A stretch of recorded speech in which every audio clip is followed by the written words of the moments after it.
Hi, welcome back. So last time I caught you up on what was going on in new comics through the end of 1936.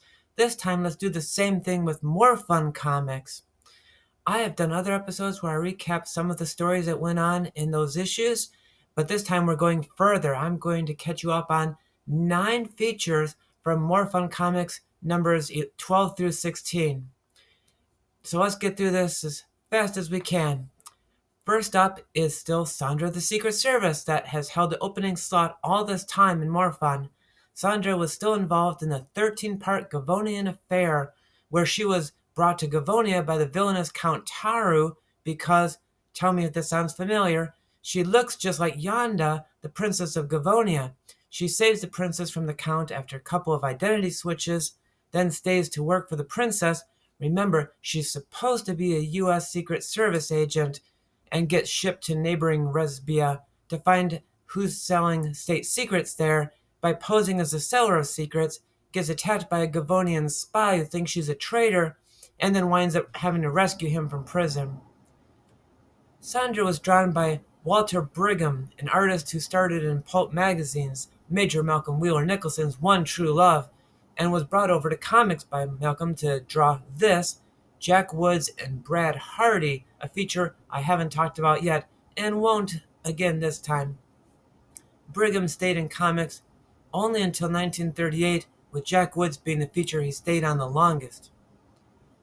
Number 2 is Along the Main Line, a feature I haven't mentioned before. It's an adventure serial that revolves around trains, and our main characters are Jake and Ed, 2 train workers who don't even warrant last names.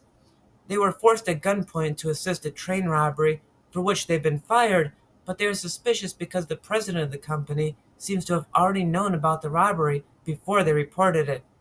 A G-man named Malvern started helping Jake and Ed, and they start trailing the Slick Carter gang on a train to their hideout. Malvern deputizes Jake and Ed and leaves them in charge of guarding the hideout, while Malvern leaves to confront the train company president for some reason. Because he's gone, Jake gets captured and the gang escapes with him on yet another train. Along the Main Line was drawn by Tom Cooper, an artist I feel like I've talked about an awful lot of late, despite how little he actually worked in comics, so I won't repeat anything here. Go watch some old episodes. For number 3, we're going to revisit Spike Spaulding. Spike is still a prisoner of Petranian spies, taking him back across the Atlantic. We thought his loyal friend Pincus had been caught and thrown in a sack overboard to some sharks, but Pincus was saved by a sailor who filled the sack with meat instead. My apologies for the depiction of blacks in some of the pages that you're going to see in today's episode. People knew at the time that black people didn't look this way, but didn't seem to have a problem with seeing them depicted this way. Now the cook spots Pincus, so the sailor smuggles both Spike and Pincus onto a life raft and they escape. Luckily they were already almost to Petrania, so they swim to shore before the raft can be spotted. It must be really dark on the shore that night because no one from the ship spots the smoke from their campfire. At this point, we still have no idea why the sailor is helping them, though the sailor seems intended to remind us of Pat from Terry and the Pirates. Spike Spaulding was drawn by Vin Sullivan, National's associate editor, and we've talked about him before too. So let's move on. More Fun fans might be surprised that I'm including Woozy Watts as my number 4, as Woozy appears at a glance to just be gag filler. There is a very distinct style to the artwork in Woozy Watts that is simultaneously both realistic and yet cartoony because of the squashed anatomy. The pen name was Edwin Alger, but his real name was Russell Cole, and he used this style for humor strips for DC Comics into 1942 before he retired from comic books. I'm talking about his style so long because back in the 1990s, when I was experimenting with finding my own style of artwork, I was working on much the same approach, and only years later saw Alger's or Cole's work and went, hey, that's what I was doing. Anyways, Woozy Watts is a castaway from a ship, marooned on what he thought was a deserted island in the middle of the ocean, but he keeps running into strange people. Some of them prank him, some of them take Woozy prisoner. All of them are looking for someone on the island. That someone leaves notes for Woozy around the island. This person can't risk coming out into the open, so he leaves Woozy instructions on how to find him. Woozy goes along with all this, less out of curiosity than hoping someone will feed him because he's starving. Now our number 5 will be Jack Woods, the very first cowboy in comics who we haven't talked about in a long time. Jack Woods has been captured by Pancho Villa along with the wealthy rancher and his daughter. The latter two Pancho plans to hold for ransom. Pancho is depicted as a brigand instead of a general, which probably dates these stories to around 1912. As long as we're being generous about Malcolm's desire for accuracy, many Americans in the 1930s probably saw a little difference between a Mexican brigand and a Mexican general. Jack is to be killed by being dragged behind a horse, but is saved by the daughter, Dolores, who, shoots the horse. Jack escapes but circles back to the house to try and save Dolores and her dad. Using a mirror, he sends a Morse code signal that is noticed by Mexican army soldiers who are searching for Pancho Villa already, and they ride to the rescue. Jack and Dolores get in a shootout with Pancho and his men that lasts until the reinforcements arrive, but Pancho sneaks into the hacienda to finish Jack personally. And as 1936 wraps up, both men are out of bullets and about to settle things with their fists. How manly. Let's check in again on Don Drake on the planet Sorrow, our number 6. Don, Betty, and Queen Zira were last prisoners of Krenon, Zira's rebellious captain, but when a giant land monster crashes through the wall around the city of Zetruria, Don is freed and given a chance to defend it in exchange for their freedom. Defeating the monster turns out to be an incredibly easy task, as Zira knew that contact with gold would instantly kill the creature, something no one else in the city seemed to know about. The death of the monster still doesn't make the city safe, because his corpse begins to give off deadly fumes. Don holds the city's high priests at gunpoint and forces them to abide by Krenon's deal. Kira still needs allies to get her city-state back, so they head to neighboring Sorovia, where their mystic leader is Zira's third cousin. Krenon and his men were in hot pursuit, but wind up reaching Sorovia first and get captured. Krenon lies to King Laswan, Kira's cousin, and says Kira is coming to depose him. Laswan is concerned enough that he sends his soldiers to capture Kira. Instead of using something dangerous like, say, guns, his soldiers all use whips. Yes, they are called deadly whip snappers without a trace of sarcasm. And if you thought soldiers with whips would be no match for a man with a disintegrator gun, then you'd understand nothing about how comic books work. Our heroes are taken prisoner and handed over to Krenon, although Kira is given an audience with Laswan, and it's pretty obvious this whole mess is going to get cleared up next issue in 1937. Pep Morgan is number 7 and a brand new feature, and it belongs to the sports genre. Pep Morgan is just an out-of-state kid from Kansas here in the town of Riverdale, the first town named Riverdale in comic books, for a college baseball game that is about to be forfeited because one team is short on players. Despite the fact that Pep seems obsessed with corn cobs, he talks the coach into letting him play, even though the coach has no idea who this kid is. Pep turns out to be a terrific outfielder, though, and gets to stay on the team.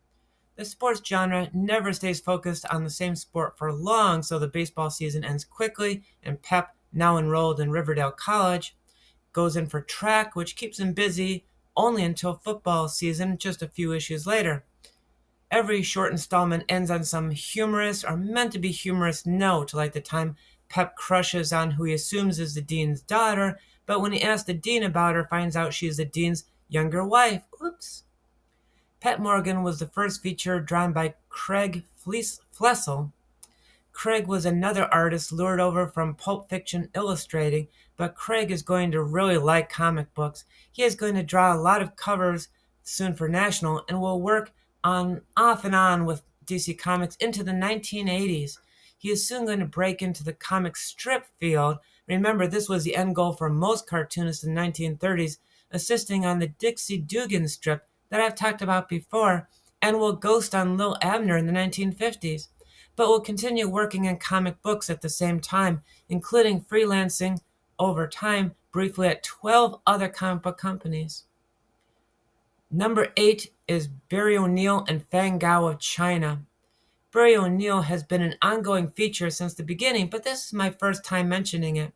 We've addressed racism against blacks and against Mexicans already in this episode. Now we have to address the yellow peril genre in comic books.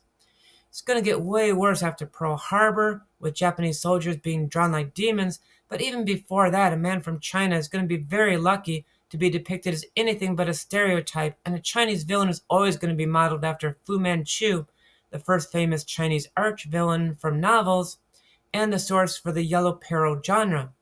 What is unusual in this feature is that Barry gets top billing over Fang Gao. Barry O'Neill is an American in Paris thrown in by circumstances with Police Inspector Legrand as partners against the devious plots of Fang Gao. We join O'Neill and Legrand in the Parisian sewers, which they have found lined with dynamite. Fang Gao plans to blow up the city. They find the master switch that will set off the dynamite, but before they can do anything, another door opens, and Barry finally comes face to face with Fang Gao. Barry and Legrand are overpowered, and Fang Gao, not by Fang Gao, by the way, but by his men. Fang Gao has decided that he's going to force Barry himself to throw the switch and blow up Paris. And to make him do it, he's going to torture Legrand in front of Barry. Barry gets loose, frees Legrand, and they escape, but they fall into a death trap. That might have been the end of our heroes, but just then, some of the dynamite in the city accidentally goes off early. There's no telling how many Parisians died in the explosion ensuing fires, but the important thing is that the water drains out of the flooding pit, and Barry and Legrand are able to escape.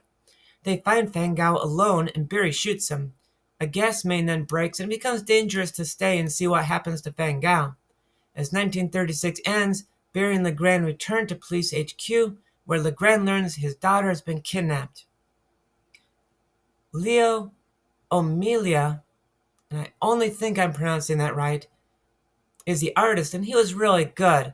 Check out this long panel, where the pillar in the room gives the illusion of it being two panels, creating the illusion of time passing during a one-panel fight scene. No one else will be drawing like this in comic books until Will Eisner comes along, which is coming up pretty soon. Leo got his start cartooning for newspapers back in 1913, making him the most experienced artist drawing for comic books at this time. He had drawn a Fu Manchu comic strip for 2 years, so he was well suited for this feature.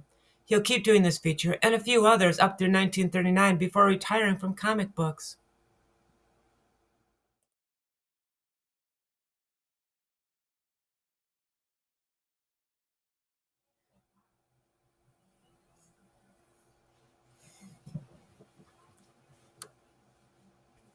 Okay, here's what happened. So, I took too long recording this morning and I had to leave for work. So here I am a full day of work later, and we don't have good light anymore, and I swore I was never going to record in the middle of the night again, but here we are. Let's just get this done. Where'd I leave off? We're on number 9, right? So let's see my notes. Yes, we're going to talk about Dr. Occult, a character I just recently covered fairly extensively. I got us all the way up to when Dr. Mystic's story from Comic Magazine number 1 was continued as a Dr. Occult storyline in More Fun Comics. So let's pick up from there. When last we saw Dr. Mystic, now Dr. Occult, and his old friend Zator, the evil wizard Koth, had set a host of ghostly monsters to attack them. But the 7, a council of good wizards, arrive and form a protective circle around our heroes. A battle of wills takes place, with Koth's will so powerful that the 7 need Dr. Occult and Zator to help them to drive Koth away. Later, the leader of the 7 explains that Koth is not human, hates humanity, and is marshaling evil forces to wipe out the human race. To stand against him, the 7 need a magic belt hidden away a long time ago in an Egyptian tomb and well guarded. Dr. Occult and Zator volunteered to retrieve it. They are outfitted with what are called uniforms, but they consist of capes, loincloths, and baldricks from which their sword scabbards hang. So basically, they now look like John Carter of Mars. More importantly, they now wear protective symbols magically tattooed onto their chests. More importantly, these symbols look somewhat like Superman's shield device. Entering the tomb, they are immediately attacked by a magic swordsman, and Dr. Occult discovers his sword, given to him, is magic, enchanted to always parry attacks. Koth is watching their progress through magical scrying, but is just toying with them, sending monsters who disappear and reappear, but he doesn't know why they're at the tomb until an underling tells him. Koth summons more monsters, but too late to stop Dr. Occult from reaching the magic belt and putting it on. The belt is actually not magic at all, but super science, or science so advanced as to be indistinguishable from magic. One switch on the belt lets him fly, and another switch turns his opponent to stone. Koth's creatures flee, and Dr. Colt and Zato are able to return to the Seven. Their reward is learning the origin of Koth. Koth is an alien from another world. This was thousands of years ago when his ship crashed on Earth and his crewmates were killed by primitive men. Koth is the lone survivor from another world. Since then, Koth has wiped out civilizations, but has never amassed enough power to wipe out mankind. But even now, at the end of 1936, his armies finally assembled a combination of magical monsters and men using tanks and rockets. This feature warranted a long, detailed look because, well, the precedents should be obvious. Dr. Occult is given superpowers. He's given a costume. Sorta. He has an arch nemesis with an origin story. He has purpose or special destiny. All of these will become critical factors, the important tropes of the superhero genre. Some have argued that Dr. Occult, during the storyline, is the first superhero. Other elements of the not yet published Superman strip are recycled here. Dr. Occult has that Superman like shield on his chest, though on his actual chest instead of a shirt. Koth's origin is not the same as Superman's, but there are strong parallels. One could easily imagine Superman turning evil had his rocket taken him to Earth in primordial times, had he been older when he arrived and seen his fellow Kryptonians killed around him. What do you think? Dr. Occult is the first superhero? Or someone we've talked about before, like the Phantom or Mandrake the Magician? Or do we need to wait for Superman for that perfect combination of traits to spawn a new genre?